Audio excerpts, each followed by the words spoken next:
The second type of construction material is steel. So just using steel elements similar to these shapes, shape that looks like an I, a C channel, an H, SS, a hollow structural section, pipes basically. These are all can be used, made out of steel, to build the same structural elements, columns, beams, and for example here, these roof systems, everything is made out of steel, and all the elements are connected together using connections. The connections normally have two options. They're either bolted or welded. So the top connection here, this is welded. So you can see the welded part, it's very sensitive to the workmanship and the quality of weld. So the rule of thumb, if a welded connection is needed, it's good to have it in a fabricator plant or like in a steel shop where the quality of weld is better controlled.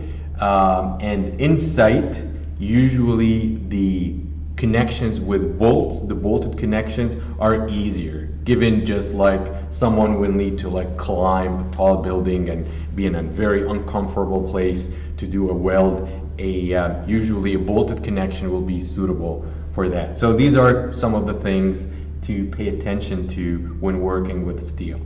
So you can also create like a plate, a diaphragm, floor, or roof out of steel.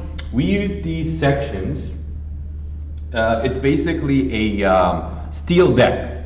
These flukes or these deformities, it gives it a more stiffness, makes the sheet of steel stiffer and can resist deformations better without adding too much steel and without being too expensive. Usually the material of steel is on the expensive side, so you don't want to waste it unnecessarily. So I think it's a brilliant shape to introduce these flukes and these deformations to create a floor out of it. It depends if this surface is going to be accessible or not. Obviously, it's going to be very uncomfortable for people to walk on a surface that looks like this. So if this is going to be accessible, you can pour concrete, a slab of concrete on top of it to provide this flat surface for everyone to use.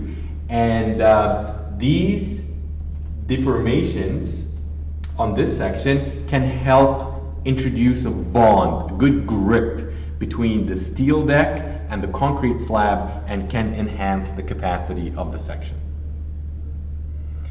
I mentioned here the composite section. This is an example of a steel deck with a concrete slab being poured on top of it.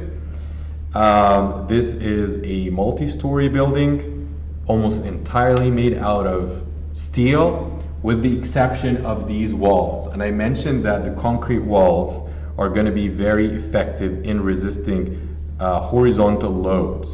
I will talk about loads, but there are two main horizontal loads on structures. It's wind and earthquake, seismic.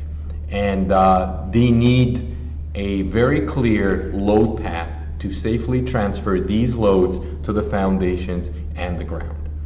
I want to point out some of the most effective systems with steel is these trusses or open web steel joists. I think they're a brilliant design because of look at all the voids, look at all the spaces.